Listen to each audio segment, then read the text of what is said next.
It has already started. And whether or not you're prepared or whether or not you're going to get prepared, the collapse, the economic collapse of the United States, most likely a large portion of the global economy, is going to happen, whether you like it or want it to or not. And a big warning, if you are in the middle to lower class, you need to pay very close attention to this video and actually listen to it, because this will affect you way more than the upper class. I can promise you that. The thing is, though, that there has been signs that this has been coming for years. Take a look at the massive amounts of debt both the United States government and the United States citizens and the world citizens and world governments have been getting themselves into.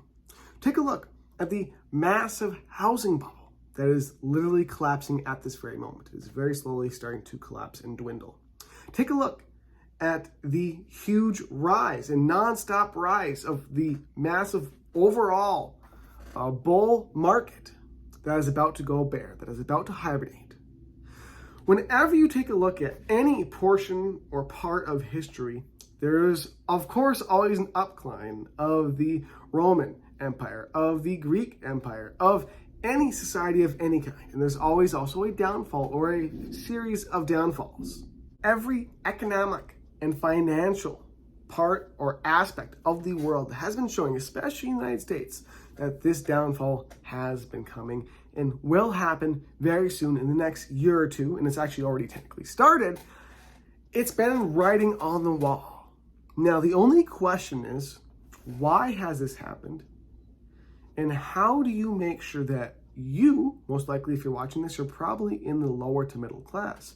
How do you make sure that you do not get absolutely destroyed financially, with your family, with your friends, with every other part of life? Because financials do affect a lot of your life. So I want to go over, number one, why this is happening. Number two, how it's happening currently and why it's not going to be stopped and why it is going to happen very soon. Number three, what you need to do to keep yourself and your family or those you care about or even your friends from getting absolutely wrecked very soon, because there's a lot of stories coming out with crypto getting dumped, with entire cryptocurrencies that millions of people had their faith into. Millions of people, for example, had their money in Tether and other cryptocurrency coins. With them dropping, people put their savings and a lot of money into these because they thought they were stable coins. Well, now, because they didn't research what was behind them, people are losing thousands to tens of thousands to hundreds of thousands of dollars. And that's not including the stock market. That's not including the housing market. That's not including every other space that has been showing signs and warning people, hey, I'm about to implode. What are you going to do about it? Are you going to keep doing the exact same things, hoping for a different result, the definition of insanity? Or are you going to do something else? Most people didn't talk to the hand like I am. And if they don't do something, most likely you, if you do not do something now, there will be little to no hope for your future. So pay very close attention. Like, seriously, think about what I'm saying, because a lot of people are going to watch this. They're just going to go, oh yeah, this is going to happen. Oh yeah, this might happen. But you don't realize that either you or your grandparents or your great-grandparents, or maybe even farther, went through. You don't realize what they went through when they went through the Great Depression. You don't realize how bad things got. Like, there could be bread lines in the United States, like, everywhere. There could be so much financial devastation that generations of people are going to be wrecked because, again, these issues I'm going to go over, of course, a lot of what's happening is partially due to the United States government and how the United States handles its financials as a whole. But also a huge portion of it is due to personal responsibility. And that hurts. That hurts so much because so many people are so afraid to admit that they are responsible for their own financial failure that will wreck their marriages, that will wreck their kids' lives, that will wreck their own lives. So I'm not trying to hurt anyone's ego. I'm not trying to hurt anyone's pride. I'm just saying that there's two things that are responsible for what's happening right now. And regardless of how they're going to happen, which I'll explain why they're happening and why it's inevitable, but there's also another part that you have to realize you were responsible for. And realizing that you were responsible for this is actually good, because then you will also realize if you are responsible for your financial life in every other aspect of your life for the majority of it, you realize, or could realize, that you're also responsible for how good it can become. And you can keep yourself from absolutely getting devastated and decimated if you listen to what I'm about to say. So let's get started. So number one, let's go through who's to blame. Who is to blame for this crazy mess, especially in the United States, but also across many other countries across the world? Who is to blame for this financial crash in almost every single market there is that exists? You take a look at the housing market, you take a look at the crypto market, the stock market, you take a look at GDPs for economies, you take a look at the amount of money the United States is generating in revenue, it's decreasing. You take a look at the debt, you take a look at you take a look at almost every aspect of the financial and just in general of the world and what the United States is doing. And you'll find that for the past probably 2 to 3 years, the signs have been showing. As I've already gone through, the signs have been showing. So who's to blame? And there are two people, or two entities, that are to blame. Number one, of course, is the United States government. Yes, the government and many presidents, certain ones who I will not name precisely, but certain presidents have printed trillions of dollars. I'll say about one president. One president, the one that's serving right now, did print a few $1 trillion. In fact, there was so much money printed in the past, just in the past 2 years. This metric has been said and people have heard it, but they don't really actually care or think about what it means. I'm going to say this, and I hope you hear it with clarity. The government, we're still on why the government sucks a lot of times. It is good, but it's necessary, but a lot of times it sucks. 40% of all dollars that have ever existed since the existence of the dollar have been printed in 2 years. If you don't realize, just on that single statistic alone, what will happen with inflation, just with those things alone, then you have no clue the level of devastation that's coming to the United States and possibly many other countries. So one is the mismanagement of money. Due to a variety of factors, the United States and other governments are horrible at determining and allocating money to different issues, topics, industries, and all these different things. They often waste it. They often overpay the government faculty. For example, if you take a look at the average pay for a government congresswoman or congressman, you take a look at term limits, take a look at all those other things too, you'll find that government overpays themselves excessively while giving themselves raises excessively. You can take a look at the monopolies that form, because again, I'm all for a free market, but there have been a few select monopolies that have been forming with social media industries, with some tech industries, and a few different places. If you take a look at how certain things either have decidedly been purposely regulated or have been ignored to not be regulated, you'll find that the United States government, through financial spending on themselves, through wasting of money, through sending it to other countries, through not taking care of things at home, basically, I could generalize it all into one thing. Just like people, the United States government takes care of long-term issues with short-term little fixes. They think if we just send some money towards this way or towards that person's way or this country's way or this thing, it'll fix itself. If we just send money, send a little bit of resources, it'll just fix itself, even though we need to actually take a serious look and redefine how the structure of this thing works. Take a look at the foundation of an issue. You know what? We're just going to send some temporary stuff at it. And when it becomes a worse problem later on, we'll blame it on something else. That's what happens with both people, which I'll get to, how most people are also a part of this financial collapse, but also how a lot of the government is at fault for printing excess money, investing money poorly, paying themselves in a rather rapid and increasing way, the ceasing of regulation, and there's certain regulations that both can impact a lot of different things. The government, yes, is at partial fault. But here is a huge but that you listening to this need to accept, because so many people blame the government, blame all these things for happening.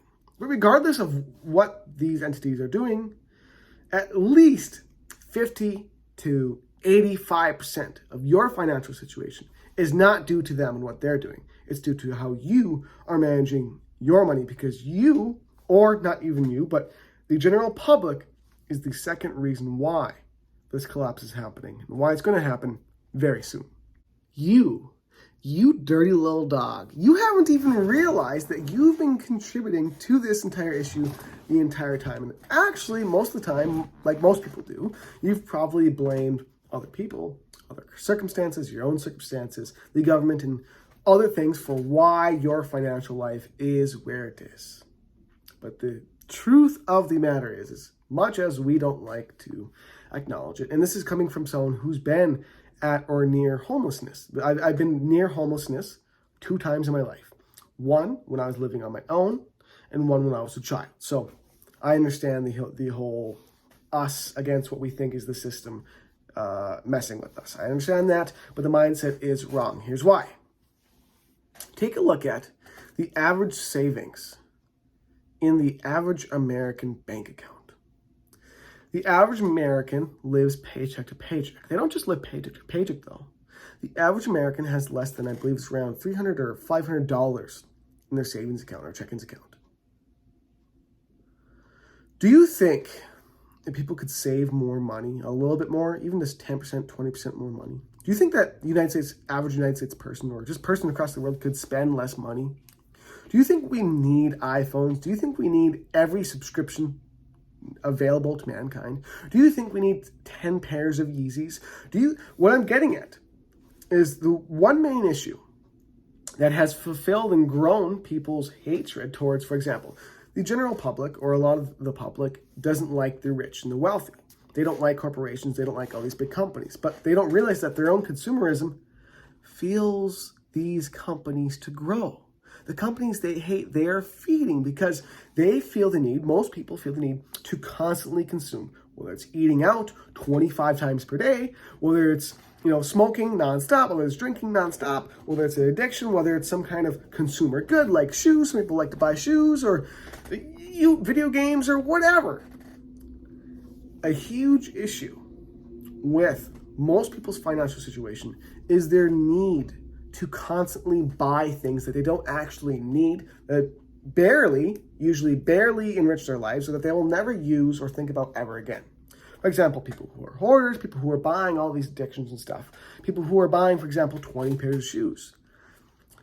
People don't realize that the money they're spending on consumerism and consuming nonstop can be used for saving, could be used for making small investments, which, by the way, you can become a millionaire off of a average wage. Yes, you can. You become a millionaire off an average person's wage. You know why? Because long-term investments, short little tiny long-term investments that are made on regular basis generate that money over time. If they're invested with a limited knowledge, person could invest at least in like the S&P 500 or something else. You name it. People way overspend. Number 2, people get into debt. Massive amounts of debt. I believe the average American has, it's like between $15,000 and like $30,000 in debt. And the reason why that's such a huge issue is people are not just spending too much through consuming, they're also wasting so much money through the percent of interest they're paying on their debts, whether it's through their house, whether it's for their vehicle, whether it's through their credit cards, which is the majority of the debt they're paying off. So people don't realize, for example, this is a very common, well-known thing that people don't, well, maybe it's not common, I don't know. If you just pay the minimum on any credit card, A, you will never pay the credit card off. Or B, it will take you literally years. And that's without accruing any additional debt, without buying anything else. Let's say you have a balance of $10,000 on a credit card and you want to pay it off. You're going to pay the minimum balance. It will take you years and years without buying anything else to pay that off. So interest that people are paying because they don't pay off their debts, because they spend too much money on things they don't want or need, and because also number 3, people don't just consume too much. People don't just waste their money and pay enormous amounts of interest that they shouldn't have to pay. Number 3, or 4. I'm on somewhere near there. People don't attempt to earn more money. A lot of people go, well, what do you mean? How many people work overtime? How many people work excessive overtime? If you want to get ahead in life, it's not going to be easy. And that's the thing is people are so, in the United States and across much of the world, people are so consumed with consuming and with making life easier that they screw themselves over royally, especially with working hours and working overtime or trying to work a second job or a third job. And this all sounds crazy to some people, but my dad did this. I've done that. The hardworking generations are the ones that have longevity of their money, and they have longevity in the generations that are able to succeed. So, for example, I know a lot of people in my own generation or in similar generations that because of how they were raised and because they decided to continue that process of how they were raised, they decided, I'm going to keep doing this. They consistently, year after year, ruin their lives. And that's what people are doing financially. And that's why there's so much debt across the world. That's why the government has to print so much money. See, people don't realize they are the issue. Why do you think the government has to print all this money? Why do you think the government has to have all these programs? Why do you think government has to do all these different things? Some of it is corruption, yes. But some of it is because the people, us, the common person, is consuming nonstop. They are wasting money on so much luxuries, things they don't view as luxuries, but if you're in a second or third world country, they're definitely luxuries. They're wasting so much money on luxuries, on interest. They're not willing to work overtime. They're not willing to get and work at a different position to get a higher raise. They're not willing to work a second job. They're not willing to do any of these things. They expect everything for putting in very minimal effort. They have such high expectations for the world to deliver them everything they want, as much as they want, all the time, that they get caught up in believing and thinking that because they're not getting these things at the pace they want, it's someone else's fault. It's the government's fault. It's that person's fault. But they don't realize that in mass, the power is provided to the people. Whether you agree with how voting works or how it should work or how it might work or how it could be better, power comes from the people. So again, take a look at the amount of money that's been printed. Why has that amount of money been printed? Because the government decided that the people needed the money because the people didn't have the money. Because people, again, we are the issue. A lot of us are the issue because we get in so much credit card debt. We go to colleges and pay between $30,000 and $200,000 in college debt when you could just go to become a freelancer. You could go to a general university, so general public college. You could do 100 different things. You could go learn a trade for much cheaper. People are spending exorbitant amounts of money in the wrong places when they know that they don't have to do that, when they know there's other options, when they want to impress people, they want to impress their neighbors, they want to impress the person down the block, they want to impress their friends, their family. They don't realize that as we consume and do this, the cycle continues for the things that we hate. We hate the government having control. We hate the government dictating things for us. We hate the government printing money. We hate the government doing all these different things when it's us causing it in a mass group, and we don't even realize it. So, just a few thoughts on how and why people are screwing themselves over. Again, you could go with also investments. The investments people make, most people don't even think about the investments they're making very deeply. They don't learn about the subject. Before you invest in anything, you should get to an advanced knowledge in a topic before you invest in literally anything. There's so many other factors that determine why society as a whole bends itself over and goes to town. So my friend, now we understand why the United States and a large portion of the world is also in this situation. Why things are going wrong. Why trillions of dollars have been printed. Why the GDP is going down. Why a massive debt is increasing. Why inflation is happening, why all of these, the market crash, the crypto crash, the housing, everything, why all these different factors are happening. Now, the remaining question is, what can you do about it? What can you do so that you do not get, again, royally screwed over? I mean, seriously messed up, because if you remember, we're in school at some point and you learned about the Great Depression, it was not a fun time. There wasn't a lot of great things going on. You need to realize that most likely we are at the very minimally, I said that really weird, but whatever. We're minimally headed towards a solid recession. At the high end of the spectrum, we're headed towards the greatest depression to ever happen, especially for the United States. So what can you do about it to ensure that you don't lose everything you have, that you have some money available, that you aren't in a breadline? I don't think you understand that you aren't literally in a breadline in the near future.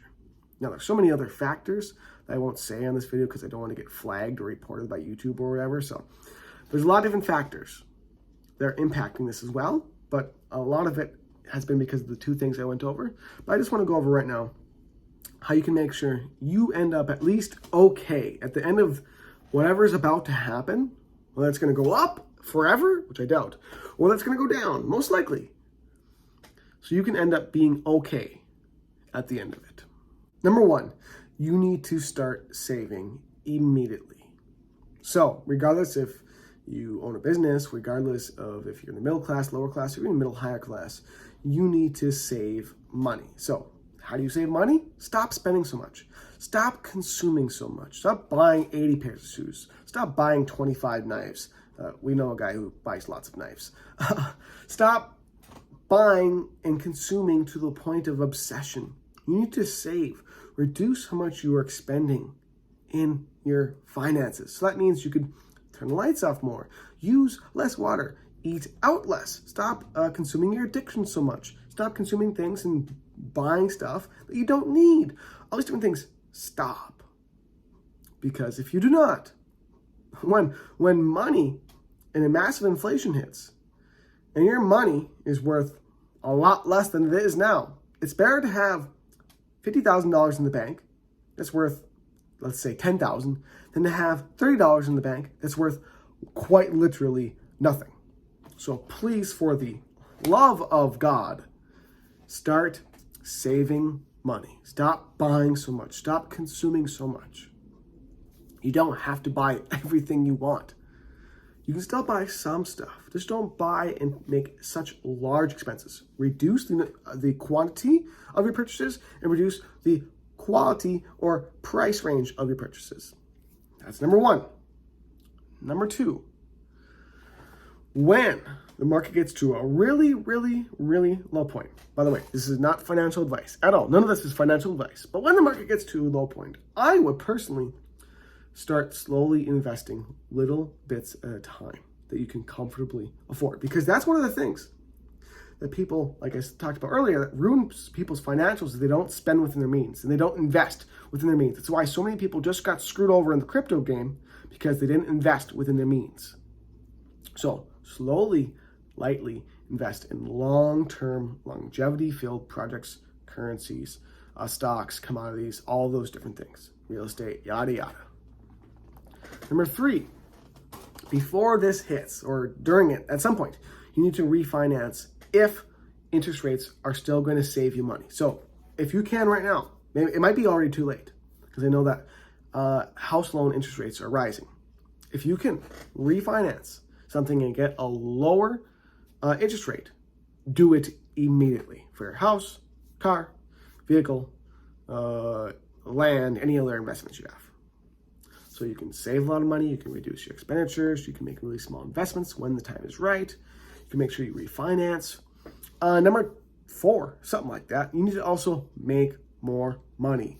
Don't be afraid to work overtime. Don't be afraid to get a second job. Don't be afraid to make sure that you're trying to work towards working at a higher position. Don't be afraid to ask for a raise. All these 4 or 5 different things. I've done tons of videos on this stuff.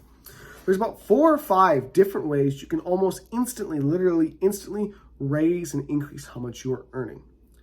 Do so immediately, because when it's a year down the line, and now because you worked overtime and you now have triple to 5 times, because you worked overtime, you have triple to 5 times how much money you had in your bank before, well, you're going to be really happy and thankful because now, while inflation and other things are going to kind of mess with you, hurt a lot. You're doing a lot better than you would have been doing. You're not going to maybe be in the streets. Keep yourself from being in the streets. Keep yourself from being in the red line. Keep yourself from just constantly worrying about your financials 24/7. Keep yourself from not having to live paycheck to paycheck. Upgrade your life by working more, asking for a raise, which the vast majority of the time you ask for a raise, you get one. Make sure you're working overtime. Make sure you ask for a raise. Make sure you're trying to work towards a higher position. Ask to work at a higher paying position. Assume more responsibility, because that's what happens. This is the secret to survive any recession, depression, crisis of any kind. The people who double down, the people who survive and thrive and who grow their income, their lives, their family, you name it, their health. It's when things are going down, when things are low, when things are not like they should be or could be or you want them to be, you need to be taking massive, massive amounts of action to keep yourself, your family, and your friends and your community ahead. You need to pull ahead while everyone else in the entire world is going down. You need to pull ahead and be ahead through your actions. This has been a less exciting video to make, but I am still happy I made it, because I think, regardless of the number of people that see it, people who actually listen to this advice, people who listen and use this strategy and think about what's going on in the world, they'll pull ahead. They're going to do well. They're going to do okay. They're not going to be in red lines. They're going to be okay. They're going to make it through depression. Or if depression doesn't happen, or if a great recession doesn't happen, they're going to excessively thrive more than they ever have before and absolutely revolutionize their financial life. The decision is yours. With everything you've heard in this video, do what you wish. Your life is yours. Just know that you've been warned that if you do not change how you are living now, most likely if you're in the middle or lower class, you might get financially obliterated. So, thank you so much for watching. I appreciate you watching this video. Comment below and let me know what you thought of it, what your thoughts are, what your financial situation's like, what you're going to do different, whatever is on the top of your head. And make sure you like, subscribe, hit the notification bell. Have more videos coming out soon on financials, on the economy, on what's going on in the world, on business, on entrepreneur. Oh my God, I can't say it. Entrepreneurship, on marketing, on sales, and a whole bunch more still to come.